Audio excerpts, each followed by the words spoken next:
Ser Podcast. Hola, soy Ramón Lobo. Esto es A Vista Lobo, un podcast sobre política e información internacional.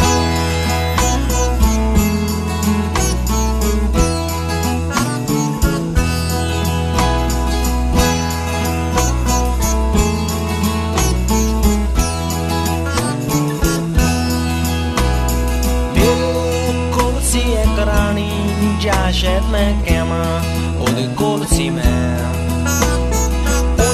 ओदा कमरा दुखा लिया है नी ये अच्छी नॉर्वेजियन लकड़ी ओने क्या रहना था मैं जा जित भी देख मर्जी मैं आले वाले देखा कोई उठे को सी नी सी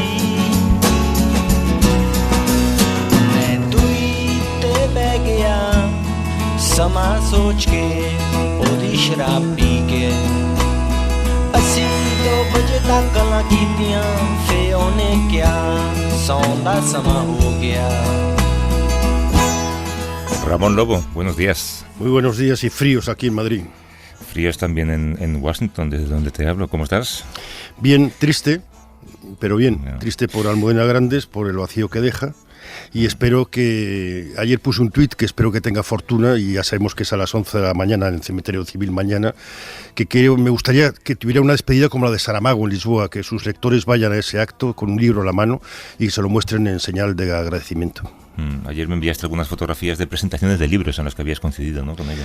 Sí, en Los Besos del Pan hicimos una presentación conjunta en la librería Méndez, y tuve la osadía de pedirle que presentara también Todos los náufragos, y en vez de decirme no, pues me dijo que sí, y la presentaron no solo ella, sino también Luis, y fue un acto precioso. Yo tengo una memoria, aparte de como escritora, de persona comprometida con la memoria histórica y una persona muy, muy generosa. Siempre he sido generosa hasta el final. Por el programa ha pasado muchas veces y siempre era encantadora cuando estaba con nosotros. Y escritora hasta el final, porque El País acaba de publicar el artículo que dejó enviado antes de morir hace solamente unos días, que es un artículo que debería haberse publicado el domingo de la próxima semana. Lógicamente en la página web ya se puede leer ese último artículo de Almudena Grandes. Luego a las 9 hablaremos un poquito de ella también. Vamos con nuestros temas de hoy, Ramón. Vamos. Highway run to the midnight sun. Wheels go round and round, you're on my mind.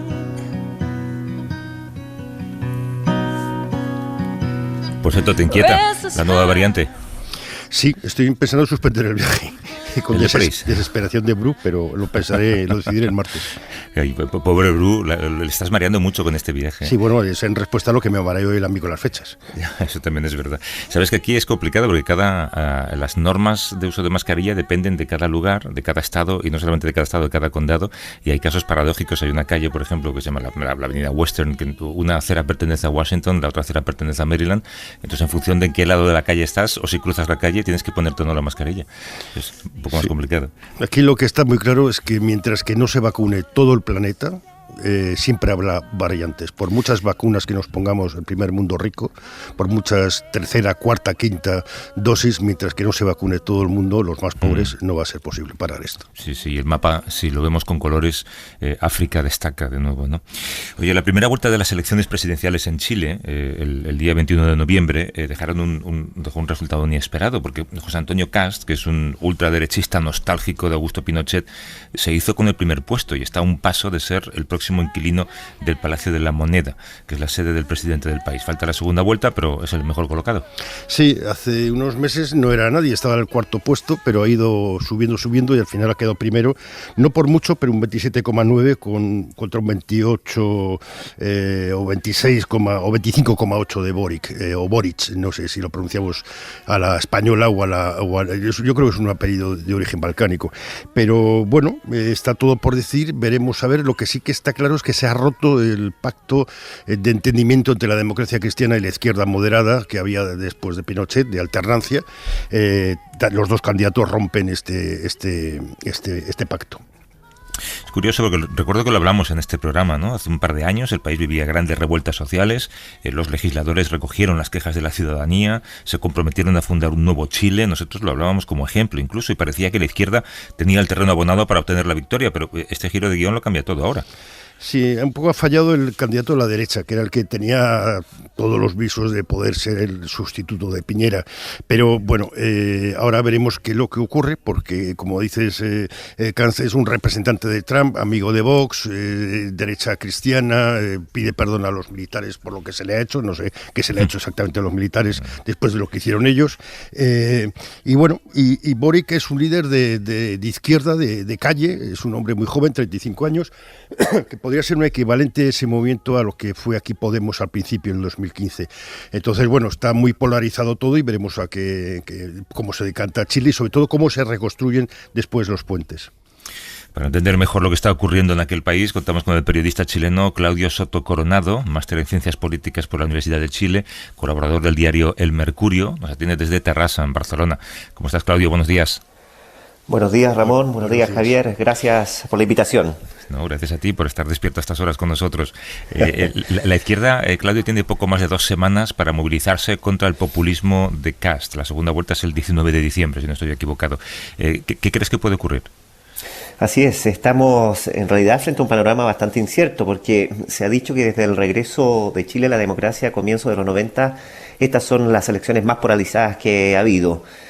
¿Por qué? Porque se enfrentan en un balotaje o segunda vuelta el candidato, ustedes lo han señalado, ultraderechista José Antonio Kast, quien obtuvo el 28% de los votos, identificado con los ideales más conservadores y defensores del modelo económico de la derecha chilena, y un ex dirigente estudiantil y actual diputado, Gabriel Boric, que sin ser comunista en un 100% y adherir a esa ideología, se ha identificado con el ala más de izquierda del espectro político. Es sin duda una elección abierta, sobre todo porque ninguno de los dos está muy cercano al 50+1% de votación que se requiere para ser presidente. La masa votante, recordemos que en Chile hasta aquí se caracterizaba históricamente por ser un electorado que tiene por simpatía de programas más moderados, que permitan cambios progresivos y que no se aparte mucho del centro. Vamos a ver qué va a pasar con los votos de quien salió tercero, el outsider Franco Parisi, y en eso van a tener que hacer un giro ambos candidatos hacia el centro nuevamente.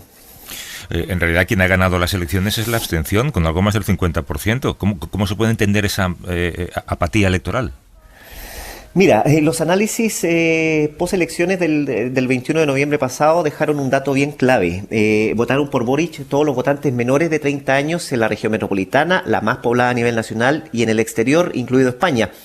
Y José Antonio Kast en los mayores de esa edad, de las 4 comunas más acomodadas de Santiago y regiones del sur de Chile, donde la derecha siempre ha sido muy, muy fuerte. ¿Por qué Boric no ha conseguido, por ejemplo, conectar aún más con la ciudadanía? Porque se cree, porque tiene un programa de gobierno que es demasiado extremo para con el centro político, es más volátil, es menos claro respecto a temas como la reactivación económica, pero diría que el talón de Aquiles de él es su inconsistencia en materia de seguridad pública de seguridad pública y orden, luego del estallido social del 18 de octubre del 2019, que empujó una serie de transformaciones y que dio paso a la construcción de una nueva constitución hoy día. Desde esa fecha, los desórdenes, saqueos y violencia, recordemos, en contra de la propiedad pública y privada, no fueron condenados tajantemente por él, pero con miras a la segunda vuelta, eso va a ir cambiando progresivamente. Estábamos antes en un escenario de pacto entre la democracia cristiana y el Partido Socialista, las alas más moderadas, de reemplazarse en el poder, y siempre desde un gobierno, digamos, moderado y centrista. ¿Qué ha pasado para que esto salte por los aires? ¿Tiene algo que ver la pandemia, el cansancio? ¿Algo no ha funcionado? Hay un poco de todo, pero básicamente si nos vamos a la raíz política de esto, recordemos que desde enero del año 2012 entró a regir una ley que regula la inscripción automática y el voto voluntario. El país, lógicamente, que disminuyó a partir de esa fecha su participación en este tipo de elecciones, y eso ha hecho que en el mejor de los casos un 48%, como pasó en esta primera vuelta, de las personas del padrón electoral vaya a sufragar. Esto es, no alcanzan a ser 8 millones de un total de 15 millones. Eso es más o menos acorde con lo que pasa también en otros países. ¿Quién iba a votar hasta antes de esa fecha? Un padrón electoral conocido, identificado con la centroizquierda o la concertación del Partido por la Democracia, con los presidentes Elwin, Frey, Lagos y Bachelet, y con la centro derecha, hoy, digamos, con Piñera en el poder. ¿Qué reclama la ciudadanía? Que estos son actores que finalmente perpetuaron el modelo económico capitalista con el fin de asegurar la transición democrática y un Estado subsidiario heredado de Pinochet y conservado en la actual Constitución, pero que no se atrevieron a hacer cambios mayores, estructurales en temas como, por ejemplo, el acceso a la salud, a la educación o a un sistema de pensiones. Con todo lo que hablamos aquí, Claudio, de memoria histórica, en el caso de Pinochet, que estuvo en el poder hasta el año 90, hasta hace casi antes de ayer, ¿cuál es el legado? ¿Sigue demasiado vivo el legado de Pinochet? A ver, se ha dicho que, por ejemplo, que José Antonio Kast representa y es continuador de Pinochet. Ideológicamente esto puede verse así, pero también hay que poner paño frío. José Antonio Kast es, por ejemplo, un diputado elegido democráticamente y que ustedes lo han dicho, ya participó en las elecciones del 2017, que ganó, recordemos, Sebastián Piñera. Efectivamente es un conservador, da mucha importancia a la familia, a su programa. Su programa es bien duro en temas como la seguridad ciudadana, el fenómeno migratorio, el aborto, el matrimonio de personas del mismo sexo, la participación de la mujer, la poca eficiencia en la gestión del Estado y da gran importancia al sistema económico capitalista como creador de riqueza y empleo. Quienes hemos trabajado en política, cubriéndola como periodistas o al interior del Estado, sabemos que las caricaturas son un recurso que queda en el inconsciente colectivo, pero casi, y en esto hay que también ser un poco imparcial, ideológicamente cercano a la figura de Pinochet, pero a la vez alejado sobre todo en materia de derechos humanos. Sin duda que por su historia de familia y profesional siempre se ha vinculado a la derecha más dura, la derecha llamada pinochetista, pero en esa segunda vuelta deberá girar obligadamente hacia el centro. Es ahí donde tiene que buscar los votos irremediablemente. Claudio Soto Coronado, que es máster en Ciencias Políticas por la Universidad de Chile y colabora con el diario El Mercurio. Mil gracias, Claudio. Un abrazo. Muchas gracias, Claudio. Muchas gracias a ustedes. Gracias por la invitación. Chao. Just watching cityscapes turn to dust. Filming helicopters crashing in the ocean from way above. Chile nos vamos a Honduras, lo comentábamos en titulares, es un país que también tiene una cita con las urnas, más de 5 millones de personas están llamadas a votar este domingo. El candidato que suceda al actual presidente, Juan Orlando Hernández, deberá encarar una situación económica muy dura, la violencia de las organizaciones criminales, los flujos crecientes migratorios, la pandemia de COVID, un país del que hablamos muy poco, ¿eh, Ramón? Sí, hablamos muy poco, hablamos mucho de Nicaragua, que está muy bien, que es una dictadura. Esto no es una dictadura, pero Hernández ha dirigido un país que ha violado derechos humanos. Berta Cáceres murió, creo que bajo su mandato, no digo que fuera él directamente, pero sí el entorno económico que le ayuda. Y después es un país que es un portaaviones para el narcotráfico. Del presidente se sabe mucho en la Fiscalía de Nueva York y de su familia. Es un país que está muy manchado por el narcotráfico, que pasa por ahí, de Colombia para el norte. Y ahora mismo las elecciones son un misterio porque se presentan hay muchos candidatos, como se ha dicho en el boletín, pero sobre todo Xiomara Castro tiene muchas posibilidades. Esta es la mujer de Zelaya, que era el presidente legítimo, que era un presidente que venía de la derecha moderada, pero que hizo un giro más o menos pro Chávez, que preocupó mucho y hubo un golpe de Estado contra él. Después vino Porfirio Lobo, que también tiene problemas con la justicia, y después el presidente saliente. Y veremos si se impone Xiomara o el candidato oficialista, que es Asfura, que es el actual alcalde de Tegucigalpa. Vamos a incorporar a la conversación a Jacobo García, que es periodista del País, se ha desplazado hasta Tegucigalpa, a Honduras, para cubrir estos comicios. Agradecemos mucho que nos atienda porque son 7 horas menos. ¿Cómo estás, Jacobo? Buenos días. Hola, ¿qué tal, Javier, Ramón? Buenos días. Cuéntanos qué está en juego en estas elecciones, Jacobo. Pues está en juego el primero, lo más inmediato y más cercano es la posibilidad de un estallido social mañana mismo. La tensión es tal, el encono y la polarización es tan grande que cualquier resultado y cualquier escenario, prácticamente en la calle no hay nadie que no coincida en augurar que mañana va a haber disturbios y va a haber protestas, prácticamente salga lo que salga. Entonces eso, digamos, en cuanto a repercusión inmediata, más medio plazo va a suponer que el país cambie o no radicalmente de rumbo. Hasta ahora es una maquinaria perfecta de expulsar gente, son diariamente cientos y cientos de hondureños los que engrosan estas caravanas de migrantes que se van camino a Estados Unidos, y el país no acaba de encontrar el rumbo, mientras su juventud, su población más además con una sociedad muy joven y muy vigorosa y con muchas ganas, que se encuentra maniatado, como ha descrito Ramón, en todos los sentidos, tanto económicamente como lo que es en el modelo de libertades y de derechos sociales, ya a veces tan básicos como el aborto en cualquiera de sus circunstancias, el matrimonio homosexual. Vamos, digamos que sigue siendo esto un lugar anclado en el pasado todavía bastante profundamente, ¿no? Sí, además las encuestas no permiten tampoco intuir quién puede ganar. Sí que muestran que la mitad de la población no cree en un proceso electoral. Tú hablabas de los modelos de libertades a los que aspiran, ¿no? Y frente a esos modelos de libertades lo que tienen delante es un deterioro constante de las instituciones. Brutal, bueno, la única organización que se intentó crear aquí, la MACI, que era una especie de comisión de la verdad para que pudiera supervisar todos los procesos de corrupción, pues era el primer intento de la OEA y de América de crear un organismo internacional no tutelado por Estados Unidos ni por la ONU, y que pudiera vigilar la corrupción en el país para intentar acotarla, y bueno, pues salió despedida y de mala manera tan solo 2 años después de haberse instalado, ¿no? O sea, digamos que a cualquier amago de intentar transparentar, de hacer un poco menos corrupto el país, ha sido boicoteada y saboteada desde el minuto 1.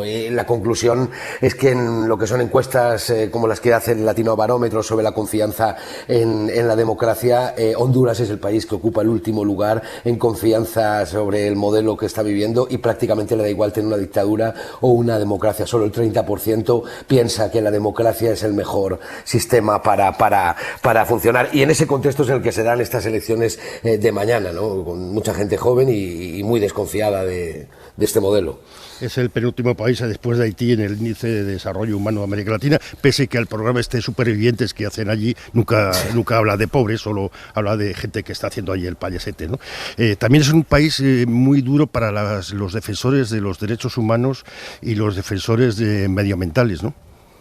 Sí, es pues el país más homicida en el tema de ecologistas y de luchadores medioambientales. Es casi heroico poder defender o enfrentarte a las grandes corporaciones que están controladas por esos mismos diputados que mañana también van a volver a ser reelegidos y que están aprobando concesiones mineras o creaciones de industrias hidroeléctricas salvajes, arrasando sin consultas a las comunidades lencas. Bueno, pues digamos que en ese contexto pues se produce el asesinato de Berta Cáceres, y hoy por hoy Honduras es el país en el que más difícil es defender esos espacios frente a estas enormes corporaciones, y el caso de Berta Cáceres creo que es el más icónico y sigue muy vigente. O sea, cada año con año se renueva esa macabra cifra de mayor número de ecologistas asesinados. Sí, además son casos que quedan siempre luego impunes. ¿Por qué, para terminar, Jacobo, por qué son importantes estas elecciones, no solamente para Centroamérica, también para Estados Unidos? Pues bastante. El contexto para Estados Unidos es que con Bukele está completamente enfrentado. Nicaragua ya ni siquiera cuenta, no es un interlocutor ya respetado por nadie.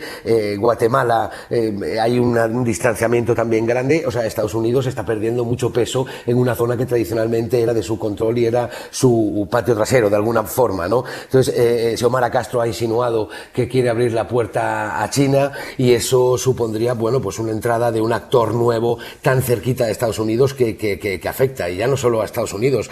México está viviendo y mal gestionando el flujo brutal de caravanas casi a diario, y en su mayoría están formadas por hondureños. Digamos que todo el tablero regional se está viendo bastante alterado, y es importante lo que pase este domingo aquí en Honduras. Jacobo García, que es periodista del País, nos ha atendido desde Tegucigalpa, en Honduras. Jacobo, descansa un poco, que mañana tienes un día largo. Gracias, buenas noches. Muchas gracias. Un día largo, un placer hablar con vosotros, gracias. Hasta luego. Con la facilidad con la que se movían los agentes de la CIA por esa zona hace 20, 30 años, ¿eh? Sí, ha cambiado mucho las cosas y no a mejor. Se me ha olvidado preguntarle a Jacobo qué empresas españolas había ahí que podíamos incluirlas en la lista, pero bueno, será para otra vez. Pues mira, lo dejamos como deberes. Paramos un momento y seguimos ahora. Venga.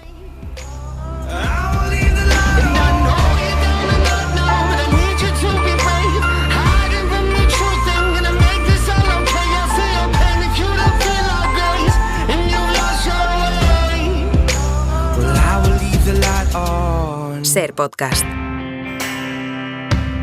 Pack yourself a toothbrush, dear. Pack yourself a favorite blouse. Take a withdrawal slip. Take all of your savings out. 'Cause if we don't leave this town, we might never make it out. I was not born to drown. Baby, come on.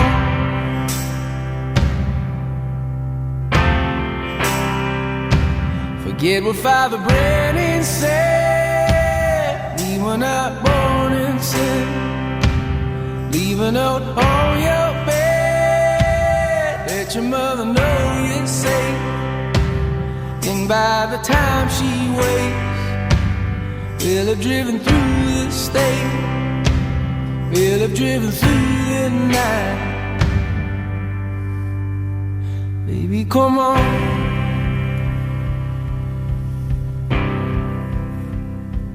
If the sun don't shine on me today, and if the subway's flooded and bridges break, will you lay yourself down and dig your grave, or will you rail against the dying day? Mira, Ramón, sobre lo que contabas al principio de nuestra relación con África, escribe hoy Gonzalo Fanjul en El País que estamos entre la inmoralidad y la estupidez. Él se refiere al proceso de inmunización en ese continente, pero también se podía referir al asunto del que queremos hablar ahora. Uno de los grandes desafíos contemporáneos de la Unión Europea es cómo gestionar la migración que nos llega. Europa reconoció por primera vez la necesidad de una política común de inmigración y asilo en el 99, pero estamos a 20 años, más de 20 años de eso, y estas cuestiones siguen siendo la pieza inacabada de la justicia europea, ¿eh? Sí, además Frontex, que se creó para contener la inmigración, tiene un presupuesto 1.000 millonario, que es para ayudar a los países de los que procede la inmigración o por donde pasa, que son países probablemente corruptos, y que ese dinero se emplea fundamentalmente para que ellos nos compren a nosotros elementos de seguridad. O sea que en realidad lo que estamos es lubricando nuestro negocio, no solucionando el problema. Nos acompaña en esta conversación un buen amigo de este programa, Jesús Núñez Villaverde, que es codirector del Instituto de Estudios sobre Conflictos y Acción Humanitaria. ¿Cómo estás, Jesús? Buenos días. Hola, buenos días, Javier. Ahora hablamos de política común. Lo primero, no es política y no es común. Desgraciadamente así es, aunque tenga ese nombre. De hecho, podríamos ya traducirlo en un ejemplo. Si hubiera esa política común, el espectáculo que ha dado ahora mismo Lukashenko en Bielorrusia, a la frontera con Polonia, no se habría producido, porque cuando pensamos en apenas unas 2.000 personas que han intentado, de la forma forzada en la que lo ha hecho Lukashenko, entrar en el territorio de la Unión Europea, habríamos pensado que somos 360 millones, no sería una cantidad que no pudiéramos absorber en un momento determinado, y de ese modo un dictador como Lukashenko no habría tenido la oportunidad de crearnos ese problema, de crearlo no solamente a Polonia, sino al conjunto de la Unión. Pero en eso estamos todavía. Claro, es usar la inmigración o la política migratoria como moneda de cambio e incluso usarla entre los países que formamos parte de este club.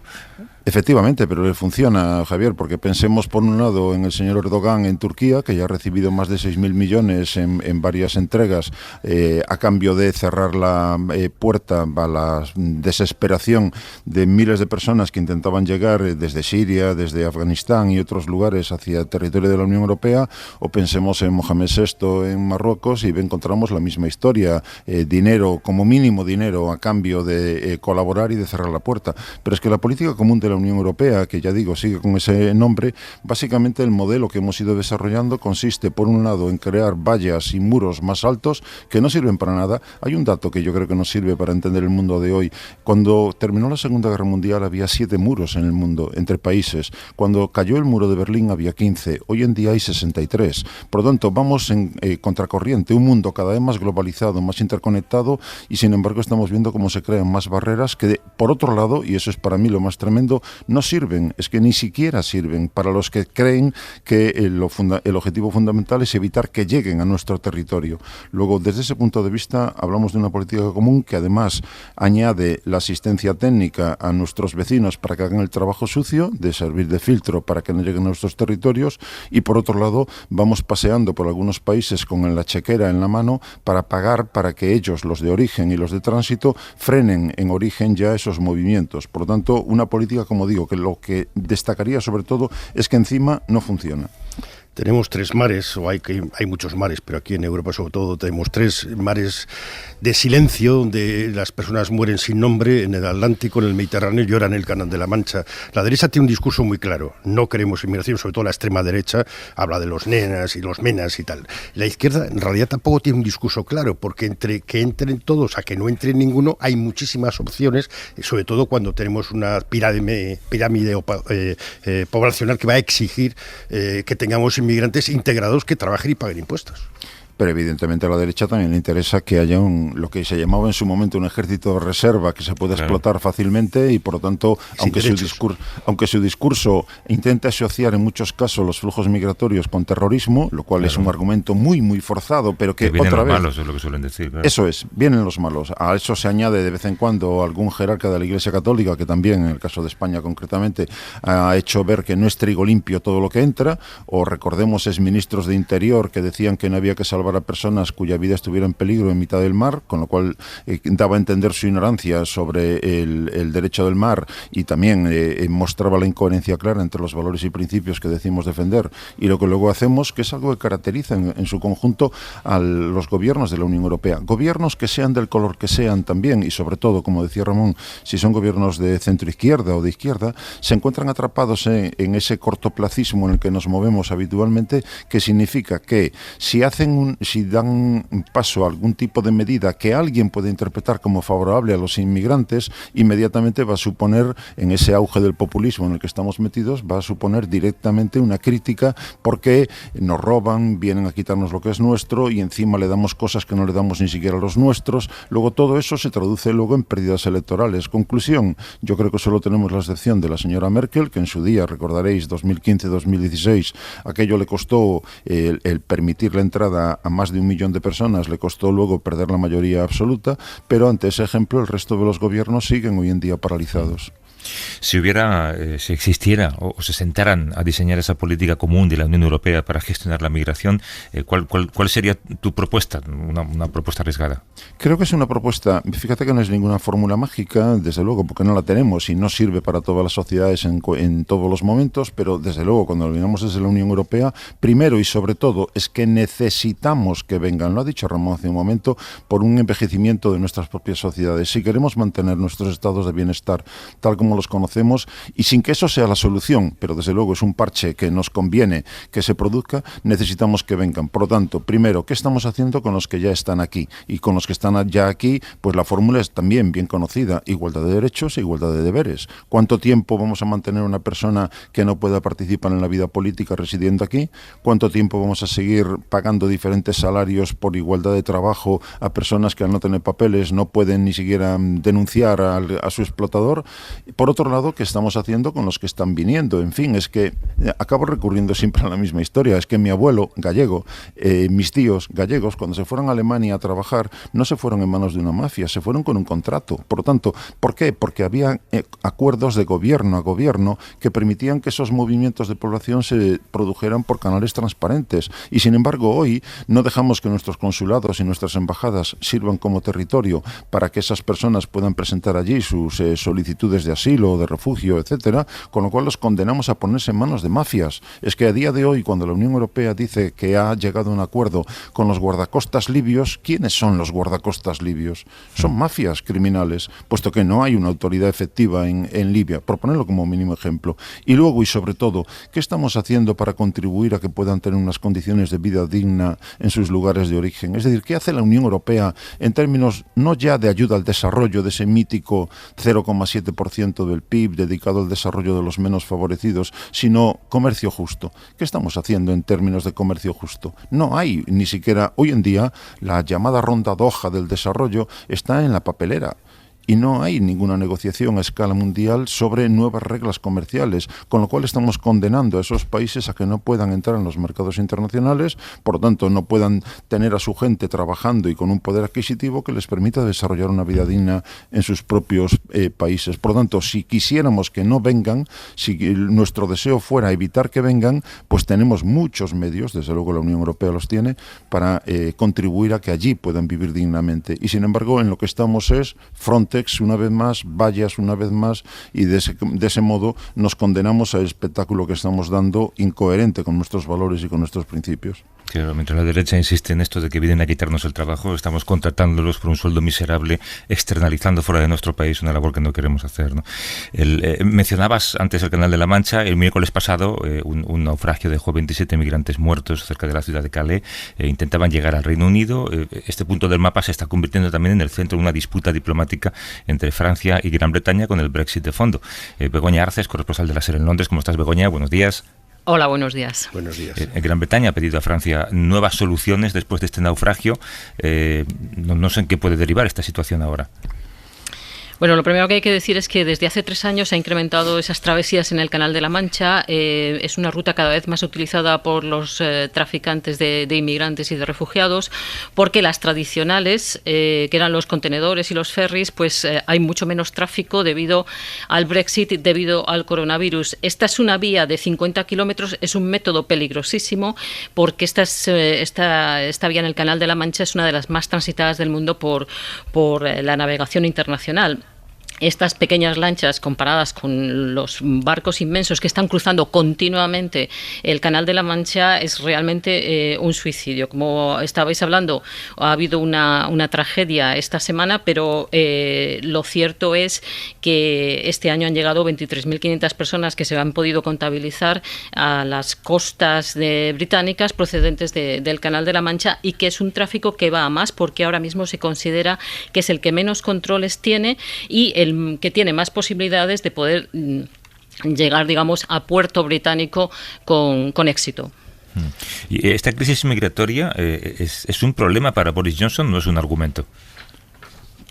Es un problema grave porque, entre otras cosas, si recordáis, con el Brexit lo que se había hablado muchísimo era del control de fronteras. Queremos controlar nuestras fronteras y por eso queremos desprendernos de la Unión Europea. Lo que está pasando ahora mismo es que después de 2 años, con el Priti Patel, la ministra del Interior, diciendo cada día grandes cosas y terribles titulares en la prensa ultraconservadora, lo cierto es que la situación está peor. Y para el gobierno de Boris Johnson, esta crisis en el Canal de la Mancha es en ese sentido emblemática, si quiere mostrar que el control del Brexit, que era de las fronteras con el Brexit, que era la gran promesa, no está realmente funcionando, y eso es algo que ahora mismo está totalmente en entredicho.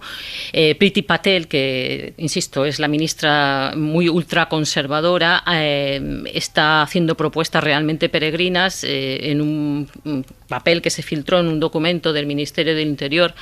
Hablaba de lo que hablabais vosotros también, de perseguir legalmente a cualquiera que tratara de rescatar o de ayudar a un inmigrante en peligro. Había planes para empujar las pateras ya en el agua hacia Francia con redes y con máquinas de olas, planes para crear centros de detención en Albania o en la isla de Ascensión y mandar allí a los que no tienen papeles hasta que se tramiten las peticiones. En fin, son todas unas opciones con grandes titulares, pero que en la práctica no remedian nada. Son imaginativas, Ramón, pero qué barbaridad, máquinas de olas. Sí, fíjate, el Guardian hizo un esfuerzo por poner nombres a los muertos. Uno de ellos es una mujer iraquí kurda. Irak era un país gobernado por una dictadura que bombardeó Estados Unidos y el Reino Unido. El Reino Unido también ha participado en Afganistán, va paseando la Royal Navy por ahí, pensando que todavía vive la reina Victoria, y no sé, y cuando tenemos que cada 10 africanos que emigran, 9 lo hacen dentro de África. Solo es 1 de cada 10 que intenta llegar a Europa, y en el caso de España, la mayoría no quiere quedarse en España, quieren llegar a Francia o a Bélgica, que son los idiomas que hablan, el francés, ¿no? Y lo que tenemos que hacer es, sobre todo, formarles e integrarles. Los boat people de Vietnam y de Camboya, cuando al final de la guerra de Vietnam, se integraron en Estados Unidos, en Nueva Zelanda, en Australia, donde fueron, en Canadá, trabajan honestamente, pagan sus impuestos, son ciudadanos americanos. ¿Por qué no podemos hacer eso si somos todos mezcla?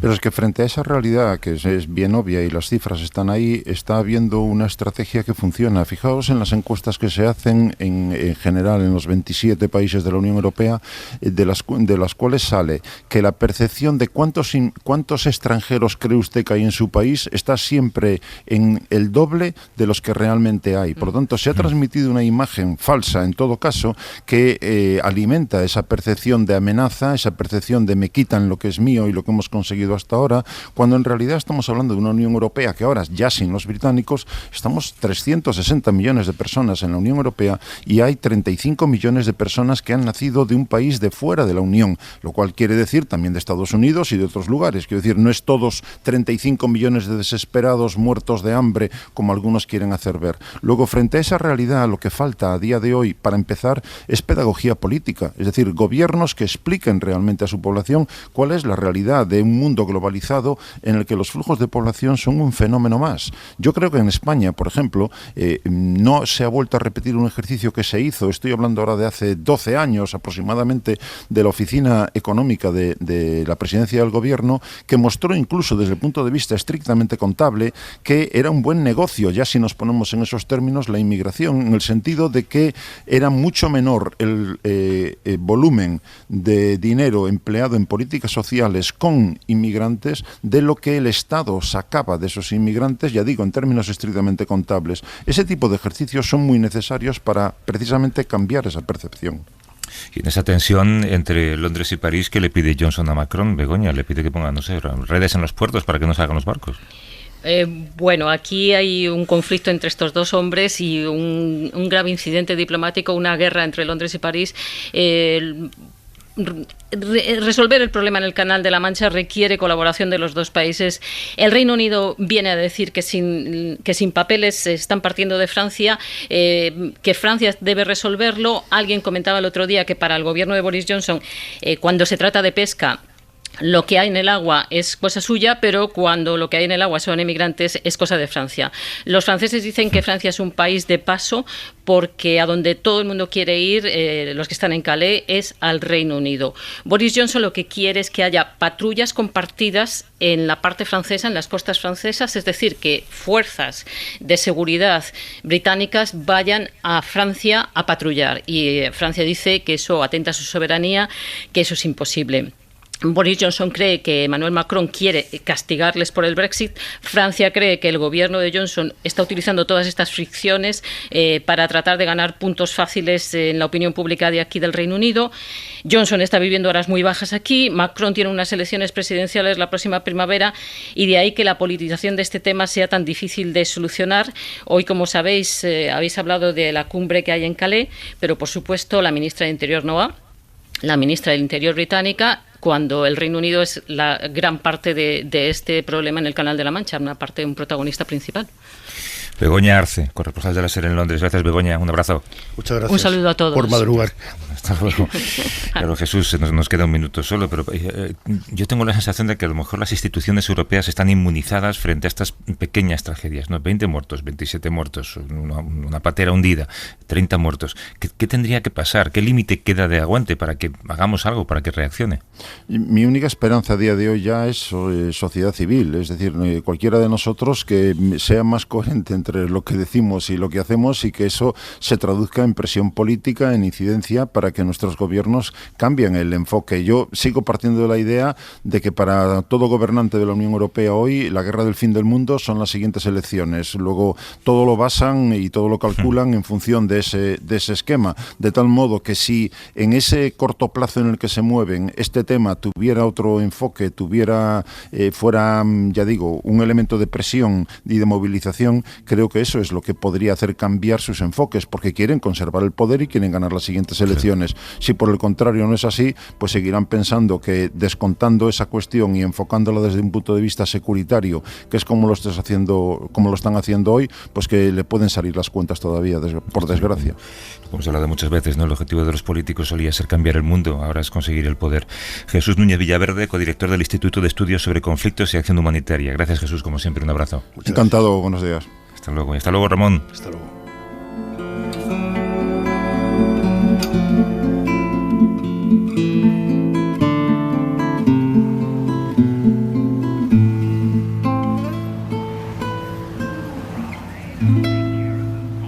Suscríbete a Vista de Lobo.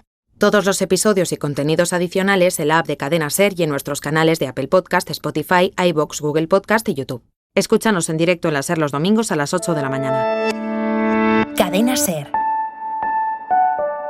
La radio.